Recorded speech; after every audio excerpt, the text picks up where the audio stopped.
what gets your first and best, it actually reveals what you believe is unshakable. There once were two homes, built with the same walls. But below these walls was a different story. One built on a foundation of stone, sturdy, unmoving. The other, sand, shifting with the slightest breeze, ever changing. And when the rains came, the winds blew and the waters rose, indifferent to man. The house upon the sand was swallowed by the sea, while the other remained, unshakable.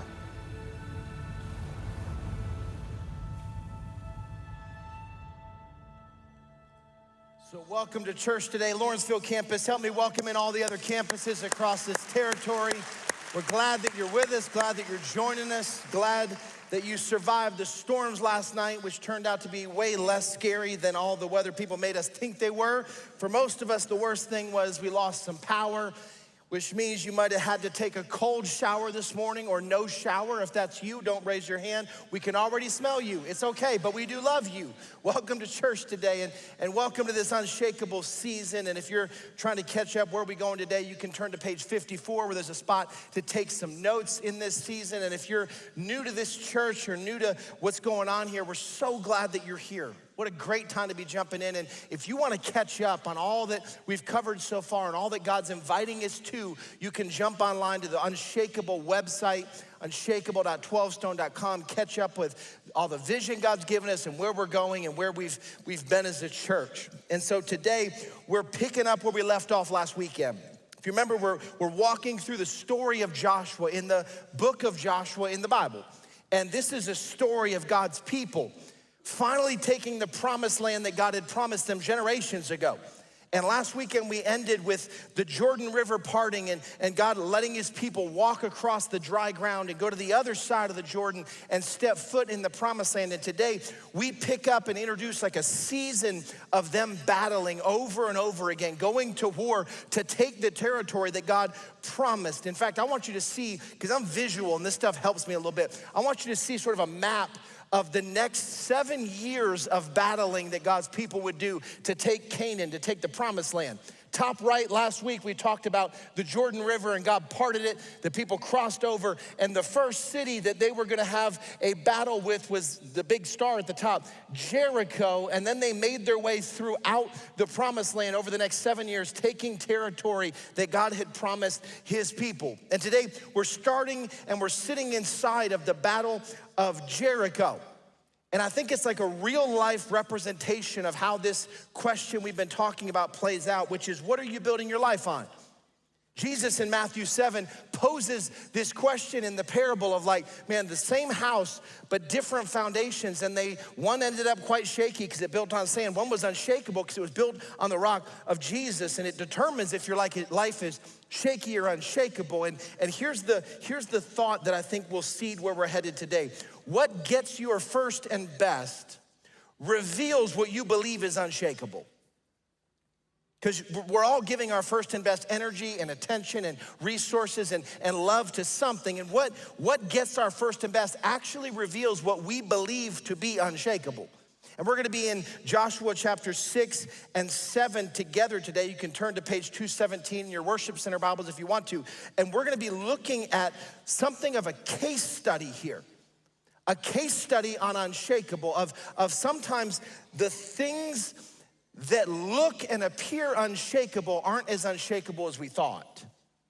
And the things that look shaky sometimes have a better foundation than you realize, and they're more secure than you thought. And God set aside this first battle against the first city in the promised land for his purposes, as he often does. And here's the first battle for all of us and for God's people. The first battle is always for our worship. It's a battle for our first and best. What gets our first attention, our first love, our first resources, our first time, what gets that? Because whatever you believe the source of your strength, your security, and your success is, you will give your first and best to it. And we're gonna see it through the Battle of Jericho as a case study. So I'll start Joshua chapter 6, verse 1. Here's how it starts. Now the gates of Jericho were securely barred because of the Israelites. No one went out and no one came in. Now when I say the word Jericho, if you grew up in church like I did, there's a song. Y'all remember it? Joshua fought the battle of Jericho and the walls came tumbling down. Some of y'all are some church kids. Some of y'all know what a flannel graph is. Come on, somebody. Someone did Sunday school in a basement that smelled like mothballs like I did. See, that's the battle we're talking about here. And it starts with the gates were securely barred because they heard God's people are in the promised land now, lock it down. And here's what we realized, that Jericho was the best defended city in the whole promised land. They had these massive walls that we just sung about that kept them secure, and they looked quite unshakable. In fact, here's what Jericho would have looked like from above. I'm a visual person, and the walls of Jericho would have been high and secure and surrounded the city. Now, it wasn't a big city. The footprint of Jericho was about 7 acres big, and we know that from measurements in the Bible as well as archaeological digs. I've actually been on site and seen the rubble of Jericho. It still exists to this day. In fact, when we put pictures like this up, this is not a picture from the Bible, but it's our best guess of what it would have looked like based on the archaeological digs. But here's the thing, we believe these stories actually happened. Listen to me, this is not fairy tales. These are not stories with a good moral. We believe they actually played out. And this is what the city would have looked like most likely from above. And in God's wisdom, he gave Israel their greatest single military challenge first. God didn't start with preseason games against Achan State Tech where you beat them 100-0. He started with the biggest battle they had off the jump of the promised land. And when you look at Jericho, you quickly discover what they believe made them unshakable because they gave their first and best to it. Here's what it would have looked like for God's people to walk up to the city of Jericho. They'd have walked up and seen these massive walls, these impenetrable, unshakable seemingly walls, and Jericho appeared to be unshakable. And God's people seemed to be in a very shaky place. And then God gives these very unique instructions for the first battle in the first city in the promised land, starting in verse 2 of Joshua 6. Then the Lord said to Joshua, see, I have delivered Jericho into your hands. Past tense. I love when God does that. It's like it's already done. Along with its king and his fighting men. But here's what you're gonna do. You're gonna march around the city once with all the armed men. Do this for 6 days. Have 7 priests carry trumpets of ram's horns. We'll come back to that. In front of the ark. Then on the 7th day, march around the city 7 times with the priests blowing the trumpets. When you hear them sound a long blast on the trumpets, have the whole army give a loud shout, and then the wall of the city will collapse and the army will go up, everyone straight in. See, this is a very odd way to conquer a fortified city. You see, they would have had like battle plans for how you go after a city that's got big walls and fortified. One of 2 ways is usually how it happens. The first would be you'd tunnel under the wall. The second would be you'd break through a gate in the wall. Or third, you'd scale the wall, climb over. And if that didn't work, what you would do is you'd lay a siege on the city. You surround the city and let no food or water go in or out. And eventually, they would starve and have to open the doors and just let you in. Those all make strategic military sense. And God said, no, that's not how we're doing the first one. I'm gonna teach us some things in the first battle. You'll fight plenty of battles, but this first one's gonna be different. And God's command made no military sense. It depended on God, not brilliant strategy or military power. See, the first battle's always for our first and best. Will you trust God with the first and best of your obedience? Even when his plans are a little bit off, like what's going on, God? I don't know how long you follow God. Sometimes God's plans don't line up to what I expected he would do. Anybody else? If not, I'll give you my prayer list. You can solve it for me. Oftentimes, God asks us to do things. They're like, what are you talking about? And don't pretend that the Israelites didn't feel a little shaky with this plan. In fact, God was like sending in the musicians to fight against dudes with spears and swords. Like they were singing songs and they would have been ready to sling arrows. It's like God was sending in the marching band against the football team. Listen, I love what the marching band does at halftime. Don't put him on the line of scrimmage. In fact, if I was gonna invite you to place a bet, you gotta put $100 and you're gonna bet who's gonna win this battle, and you remove what you know about the Bible and you remove God from the situation. It's just, well, who would you bet? Would you rather bet on a well-fortified city with huge walls and an army that's ready to fight? Or would you rather bet on the Israelites, who are a people with no city and no walls, and they're sending out the worship band instead of their warriors to fight? And don't Jesus juke me and say, I would bet on God's people. I'm saying take God out of it. If you just look at this battle, Jericho appears to be secure and unshakable. And God's people appear to be like the shaky underdogs in the whole scenario. And yet, God had his people declare victory before anything happened. How do we know that? It's in the details. See, remember we said the ram's horn. God said, blow the ram's horn and shout, then the walls will come down. See, they had two types of horns. If you're a Bible nerd, you're gonna love this. If you're not, give me 30 seconds for the nerds, because I love this stuff. They had two different types of horns, a silver horn and a ram's horn. A ram's horn was made out of, you can guess it, a ram's horn. They hollow it out and make an instrument out of it. And the silver horn was used to signify to the people, something is starting. Like, all right, let's start the battle. God didn't tell them to blow that horn. He said, blow the ram's horn. And that is what they used to use when the battle was over. When they had won the war and victory had been established, you blow that horn to say to all the soldiers, it's already done. You can calm it down and back up. We won the battle. And God said, blow that horn. Because I believe God was telling them, your battle for worship, it's declaring victory before your circumstances look victorious. There's like this faith journey in this where it's like, God, like when we sing in worship, we're singing songs that sometimes we've not experienced the truth of yet. And it's like blowing the ram's horn, saying, God, I trust you for the victory. The heart of a worshiper is someone who goes, God, I declare your victory over this situation before I experience it. And God said, blow the ram's horn, not the silver one. See, when the battle for our worship is settled, all the other battles are God's to win. And here's how it played out in verse 20. When the trumpet sounded, the army shouted, and at the sound of the trumpet, when the men gave a loud shout, the wall collapsed. So everyone charged straight in, and they took the city. See, God gave them victory, and what once appeared unshakable, the walls of Jericho, are now in a pile of rubble on the ground. And the people who once looked shaky experienced the power of the unshakable God. And I think God was establishing some things in this first battle for his people. Because he did this one very different than any other battle they fought for the next 7 years. In this first battle, I think God's saying, listen, be really careful. Don't look only at the appearance to determine what is unshakable. I know you stood and saw those big walls, and they are big, but you have a bigger God.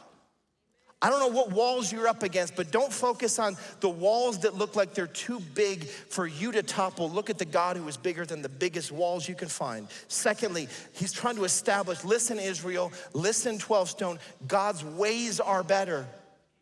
I know that Jericho has a way of building their life. The first and best is put in the walls so they can feel secure and unshakable. Be very careful. Don't live by their ways. I've given you my word. My ways are better. Third, don't put your trust in the walls or the resources of this world to make you unshakable, because listen, sometimes the things that make you feel unshakable are quite shaky.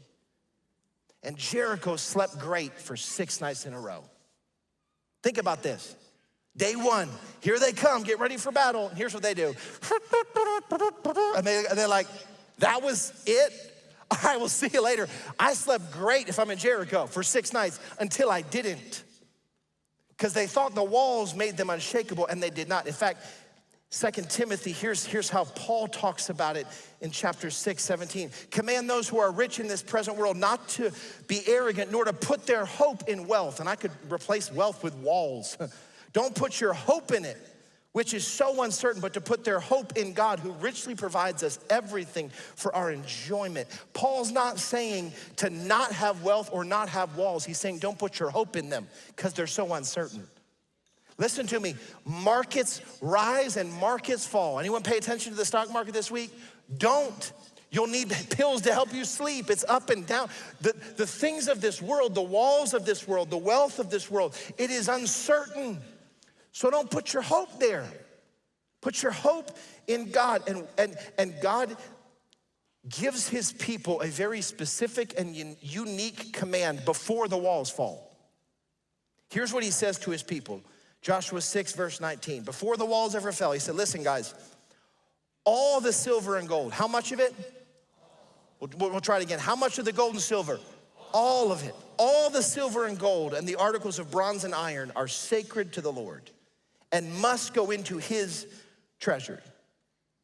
See, in this first battle, God's saying, listen, this is the first battle of the first city, of the first territory you're taking in the promised land. And for this first battle, all of it comes back to God's treasury. Why? Because God knows the tendency and the temptations of his people and of us today. God did not want his people to become like the people of Jericho, where they placed their trust and their hope and their security in the walls they could build or the treasures they could amass.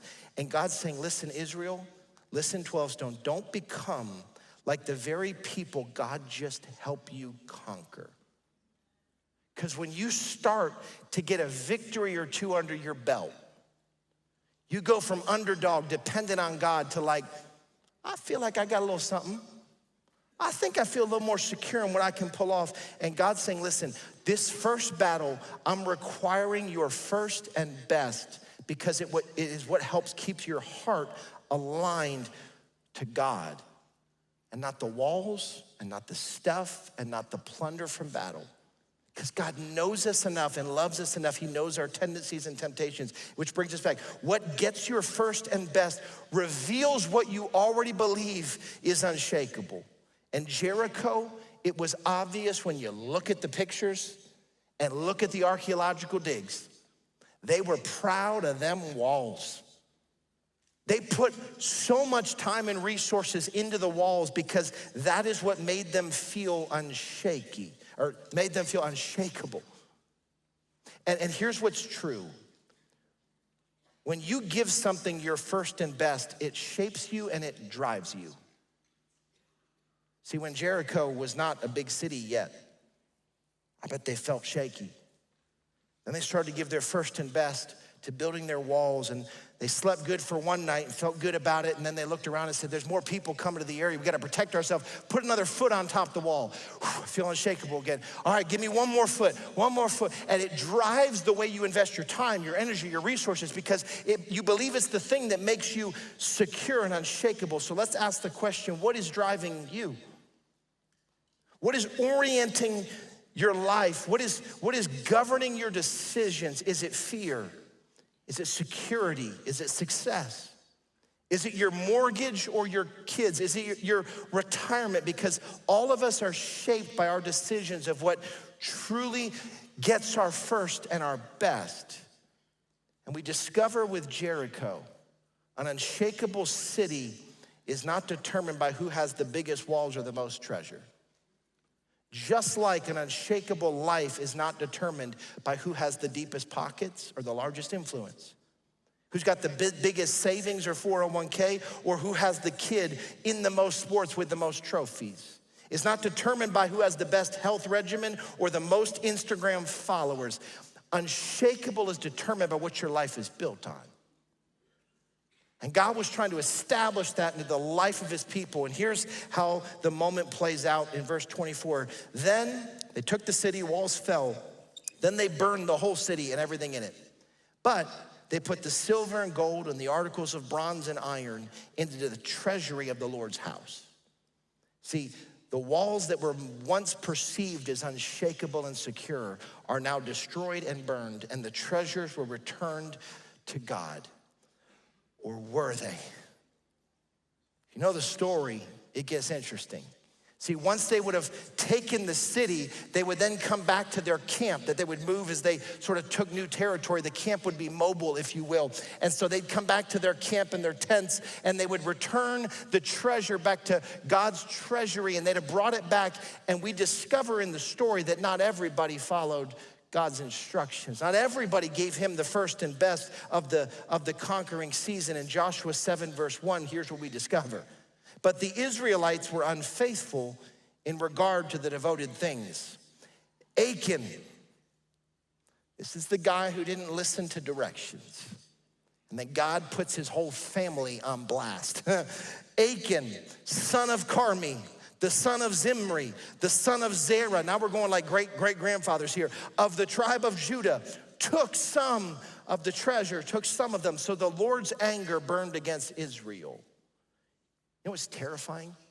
God's anger burned against Israel and they didn't even know it yet.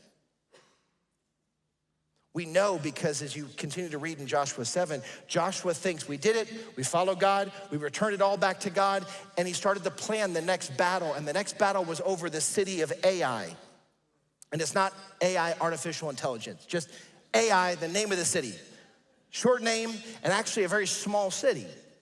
And they went and scouted out the city, and they came back and said, there's not a lot of people there. We don't have to send the whole army to take this little tiny city. Just send 3,000 men. And they get there thinking, Jericho was hard. Ai is gonna be an easy one. And scripture tells us that the people of God were routed in battle, driven back, and 36 people were killed in battle. 36 people lost their life over something they didn't even do. When we hear 36 people died, we think of it like, okay, war's hard. No. 36 kids would have grown up without their father. 36 wives would have been widowed. Why? Because someone disobeyed God. And at Jericho, they gave God their first and best. They sent the worshipers out first.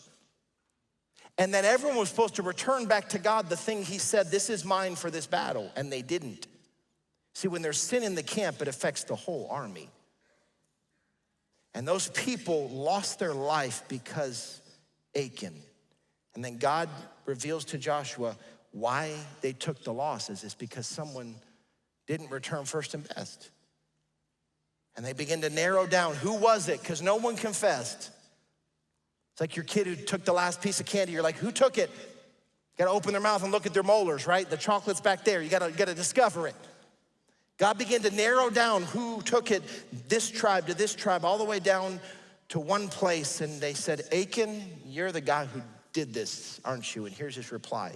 Achan replied, verse 20, it is true. I have sinned against the Lord, the God of Israel. This is what I have done. When I saw in the plunder a beautiful robe from Babylonia, 200 shekels of silver and a bar of gold weighing 50 shekels, almost a pound, I coveted them and I took them.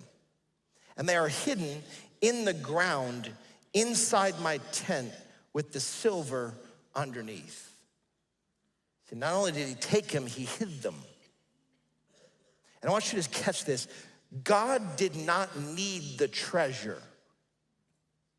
God wasn't being pursued by debt collectors. His landlord wasn't like, hey, the rent's overdue. And God's like, hey, Israel, give me some gold so I can pay rent. He had no need for it. What he knew is that the people of God needed to establish in the first battle, with the first victory, that God is worthy of their first and best. It wasn't about God getting stuff. It was about God having their heart. And Achan did not deal with that in the way God invited him to. And I want you to see something. Here's what a tent would have looked like back then from the city. Now here's one tent. And where did he put the treasure? Under his tent. Let me translate it to today. He put it under his home. Let me put it in Matthew 7, Jesus' terms. He put it at the foundation of his life. And whether he knew it or not, he was building his life on this treasure as if to say, God, I believe you'll provide, but if you don't, I'll put a little something under here for me so I can provide for myself. Whether he knew it or not, He was basing his life and what would be unshakable on what he could steal and hide from God. And it was discovered. And it didn't just cost him, it cost the whole camp, which is what brings us back to the question, what are you building your life on? This wasn't about God in need. It was about the people's need to be dependent and stay close in relationship.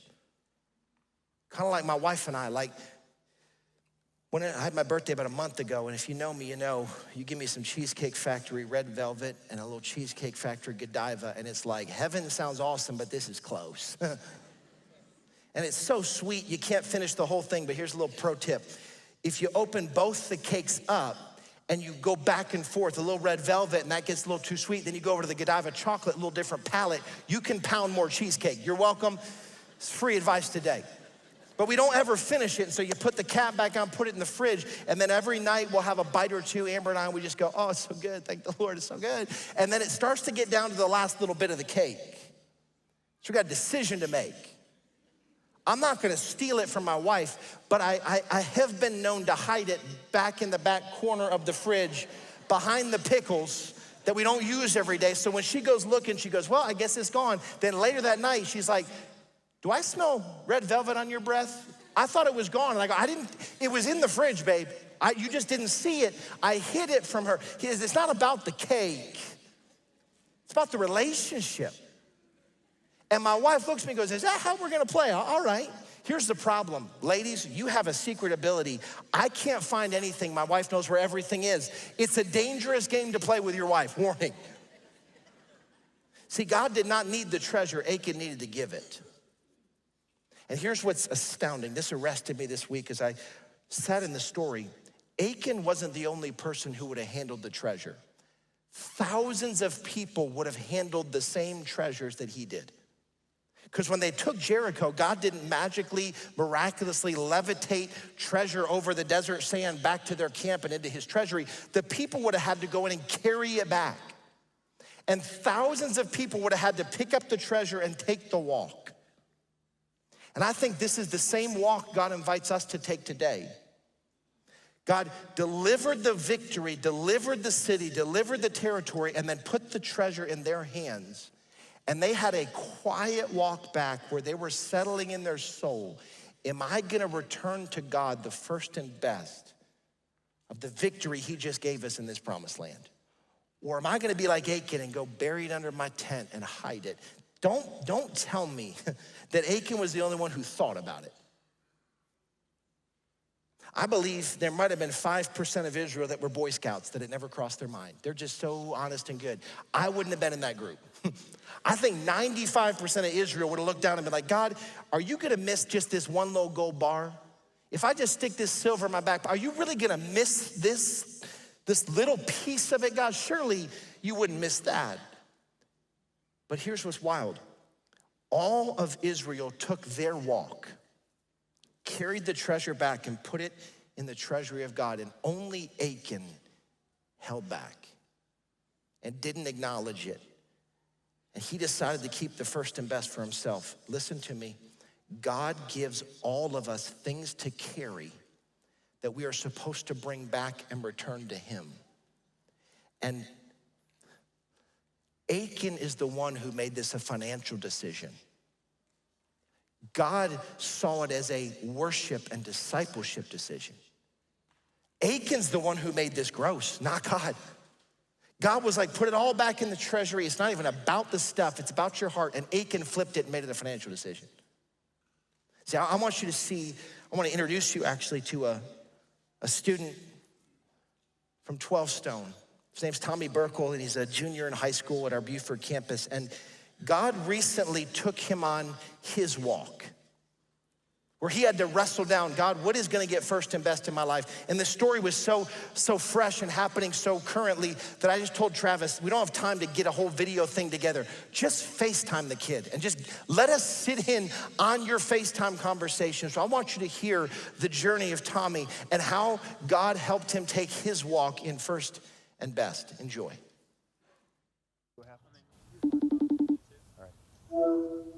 What's up, man? What's up, dude? How are you, man? I'm doing Good to officially great. meet you. It's good to finally great to see your face. Yeah. Yeah. You know, I FaceTime always see you. stinks. No, I always see you on the videos, and it's like, man, this guy's hilarious. I want to be his friend. Like, I think you're the least Thank you. awkward person. I get that on the so videos. much, Tommy. So much. Oh yeah, All right. I bet. That's not why we're calling. So the real reason I wanted to call is because I wanted to follow up with the conversation that we had, hear a little bit more about your story, because you had mentioned something that happened to you a couple months ago that was kind of a big deal in your life. So before that, though, how long have you been going to 12Stone? Over, like, I guess a year now. It's been about like 14 months, I guess. How'd you end up here? I mean, to be honest, the girl brought me here on a Wednesday. Yeah! Oh, I But get yeah. it. I get it, bro. And I then get it. because I was part of this old life and I was basically being involved with a bunch of things I shouldn't have, and I'd always come out like half empty. It's like, man, I had so much expectation for it, but I'd show up till Wednesday or Sunday and I'd just be so poured into. And it's like I'd come out full every single time. And that was That's just awesome, like dude. my complete just like yes moment. Yeah. So, okay, so tell me about that. You said, I think Steve was teaching a few months ago. What happened? So basically, Steve was talking about like financial responsibility and stuff like that, and I was like, man, I'm a kid. I'm still 17. I don't got to worry about this. I got one more year until I go off to college. This isn't a big problem for me. Until the Lord basically like arrested me in my seat and was like, you see all this stuff? You see the Unshakeable trailer over there? Like, yeah. And I was like, yeah, Lord, I do. And it's like, you know how much of a move of God is happening around you? And it's like, the Lord basically said, this is like the big part. He was like, are you going to be part of this move of God, or are you just going to be a recipient of it? And I was like, oh, I just can't say no to that. I just can't say no to that. That's amazing. So what did that look like for you? What does that mean to be a participant of it? So because I'm 17 and I have a job, Yeah. I just basically spend my money on stupid stuff. Okay. And basically I just put like 20% because I don't have any like big expenses towards like tithing and like offering on Sundays and on Wednesdays. So what you said then you tithed for the first time? Is that what you're saying? Yeah, that day I did, like that Wednesday. That's awesome. Was that a hard decision for you, or was it like, nah, man, it just makes sense? It was like one of the easiest yeses I've ever gotten, to be honest. But yeah, that's amazing. And that's especially fantastic. with like how big of conviction, like how large I got convicted that day. It's like, yeah. after everything I just went through, I kind of got to say yes to that. Yeah, dude, I'm so glad you're saying yes. That's a big deal, because there are a lot of things you can say yes to at 17, and the fact that you're starting to work that muscle now is huge. Yeah, it's huge. Yeah. So thank you, man. Of course. We appreciate you sharing your story, and we're excited to see what God does moving forward, all right? Okay, perfect. See you, buddy. See you. We thank Tommy for sharing that story. It's a ton of courage for a junior in high school to share that. And I want to caution us. Don't dismiss that story because he's young. So I think sometimes God reminds us of his original design for us through childlike faith. Like the simplicity and the obedience of a young man to go, oh wait, God arrested me. And by the way, when I say that, we're not talking Scotty Scheffler in handcuffs. Relax, it's not that. It's a golf joke, go with it. We're not talking about that. We're talking about the arresting moment where God's like, just pause and you go, oh my. For Tommy, God's whisper was like, listen, I'm moving. Are you gonna be in on this? You're just gonna be a recipient of it. And he said, it's the easiest decision I've made, but don't miss the other side. It might have been an easy yes, but it was also costly. When I was 17, I had lots of stuff my appetites wanted to buy. And what if this story of Tommy is how God wants all of us to live? Just this childlike, dependent, surrendered, first and best towards God. And it's sometimes easy to put God first before you get some victories under your belt. And as you get older, you start chalking up some victories and things get more complicated. And here's what's fascinating. Achan made a mistake. See, Achan could only see the present and he could not see the future. And so Achan believed that God does not have my best in mind, so I'll steal the best for myself just in case. And you realize, hopefully, Jericho was the only city that God asked his people for all of it. Why? Because it's the first fruits. It's the first returning to God what is his in the first battle. From that point forward, he never did it again. In fact, when they went back to Ai in chapter 8, verse 2, God said this, you shall do to Ai and its king as you did to Jericho and its king, except that you may carry off their plunder and livestock for yourselves. Listen, God is not this stingy God. Give me everything. He's a God who says, give me all of your heart. But then he provides for his people. Once the first and best is settled, God was freed up to provide for his people. And with every city that they took after Jericho, God made his people quite successful. They had land and houses, and God let them take the gold and silver from other cities and the livestock and got fertile land for crops. And Achan couldn't see the future and didn't trust God had his best in mind. So he stole what was best, and he ended up with less than what he would have received 3 days later from God. He settled for the treasure he could hide and missed what God was gonna provide for his people the very next battle. Listen, when you give God your first and best, he provides for the rest.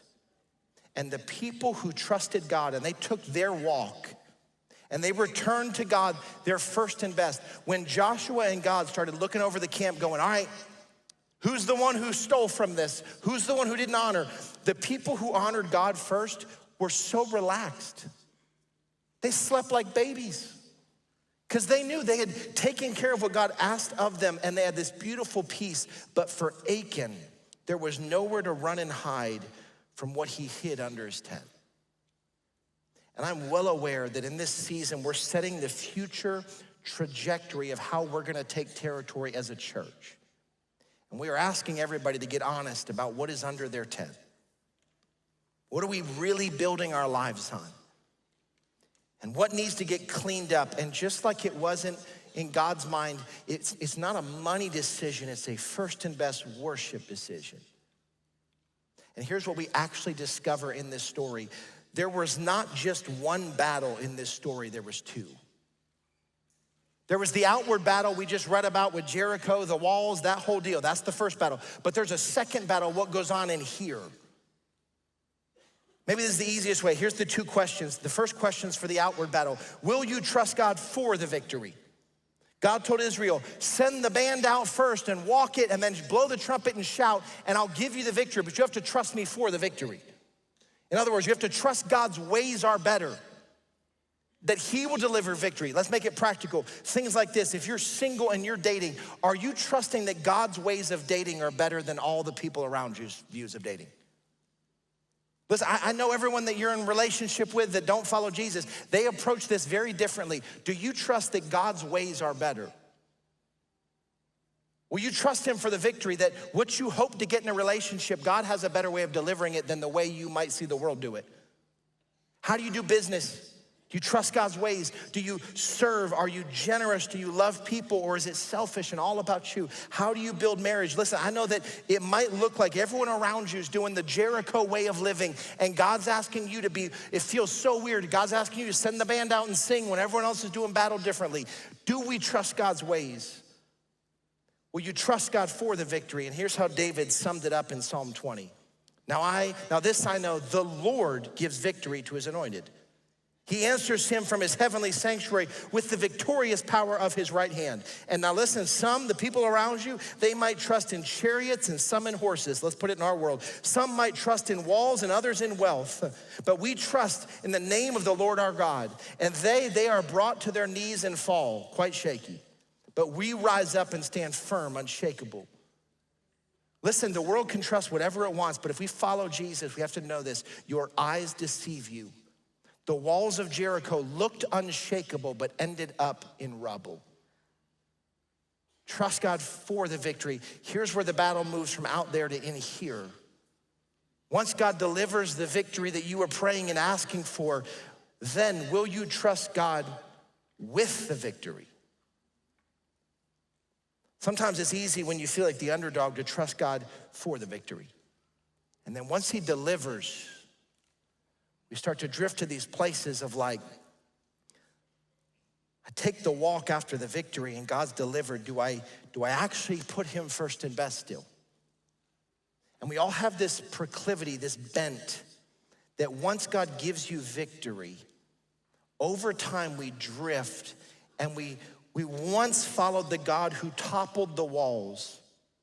And then we wake up the next day and God's provided some bricks for our wall and we begin to put our trust in our walls. We once trust the God who delivered the spoils from war, and then you drift to the place where you trust the spoils themselves. And what if God created these moments for us to deal with what we do on the walk, where we place our trust, and what's under our tent? I love how it gets quiet when we talk about this stuff. You noticed it? Pin drop. You know why? I'll speak for myself. This is the hardest lane to master in my faith. Because my goodness, walls feel better than worship when you're under siege. Treasury feels better than first and best when life gets hard or shaky. And God's simply saying, when you first came to me, you chased after me because you felt shaky. Then I deliver victories and you start to feel more unshakable on your own. And it is a dangerous place to be. And you solve these not in the giant big moments, they're the small quiet moments. And don't pretend that we all don't have Achan moments we have to win. They're the small, quiet moments that nobody else sees. Nobody knew what conquered Achan, only God and Achan. And don't miss this. No one would have known if Tommy from the video, if God would have whispered that to him and Tommy dismissed it, we would have never known. But he and God would have. And don't pretend that if we don't conquer these battles, they will conquer us. See, the inward battle, 1 Timothy 6, Paul continues, those who want to get rich fall into temptation and a trap, and into many foolish and harmful desires that plunge people into ruin and destruction. Sounds like Jericho. Anybody else? For the love of money is a root of all kinds of evil. Some people eager for money have wandered from the faith and pierced themselves with many griefs. See, your heart deceives you. The treasure of Israel feels unshakable, but it will actually destroy you. As a church, we're inviting all of us into moments where we have to settle the walk for ourselves. What gets first and best for us? And as you're praying through these cards that we're talking about, and we'll keep talking about them, but as you're praying through this card, if you think this card feels like it's an invasion into your Jericho, you're hearing me right. If you feel like this card is requiring you to deal with what's buried under your tent, you're right. This is not an exercise we're doing for fun. It's an invitation of God to put first things first. And we've created a tool for you as well in that guide, page 39, if you want to look at it now or this week, where there's this like journey of giving that God might use as a tool as you're praying and asking God, what does first and best look like for me? And I want to just zone in on one today, and it's the one in the middle, the intentional giver. Why am I doing that? Because I think it paints a picture for us. See, some of us may have started giving in this season, and it's awesome. Some might even be giving consistently. It's awesome. But if we're honest, it doesn't really reflect first and best. Some of us may have been giving for a while, and it was first and best at one point, but over time, things have changed. God's given us some more victories, and it's not first and best anymore. It's like the leftovers. As you're praying through this, as you're asking God, what are you asking of me? What does first and best look like? You might ask a question to your spouse or your small group, like, all right, what can we afford to give to Unshakable? And that's a great starting question. It's just not a first and best question. You see, an intentional giver is somebody who doesn't ask it that way, because here's what the subtext is. In light of everything we've already committed to spending, what can we afford? Versus God, in light of who you are, what is first and best? See, what's supposed to happen in the soul of a follower of Jesus is that our first and best to God drives everything else in our life. See, what is worship? Worship is bowing before Almighty God. You get my first and best. And what this requires of us is to say, God, it's not just me that bows to you. I require everything else in my life to bow to you first and best. And the giving that God invites us to should be driving the rest of our decisions. Our giving to God should be in the driver's seat, not the passenger seat. And maybe God brought you today to help us begin to wrestle. Where is your first and best going? Is it to building up walls that you feel secure with? Is it going to the treasures that you want to hide under the tent? So just in case God doesn't do what he promises, I can protect myself. Or is it truly first and best? And here's the beauty of this season. We all have this opportunity Thursday or Friday to declare what is first and best in our lives, making a priority of how we engage God with the most practical things in our life. Not just our songs, but with our stuff. So Thursday, Friday this week, 7 o'clock Lawrenceville, called Advanced Commitment Nights. It's our invitation to go first, to bring our first and best first. It reminds me actually of Jericho, where God sent the worshipers out first. That's what Thursday and Friday is. We gather, we sing, we worship God with our song, and we worship God with what he's asked of us in first and best. And we get to go first because we're worshipers. And I believe that God sends worshipers out so that we can have the victory and everybody else behind us gets to celebrate with us.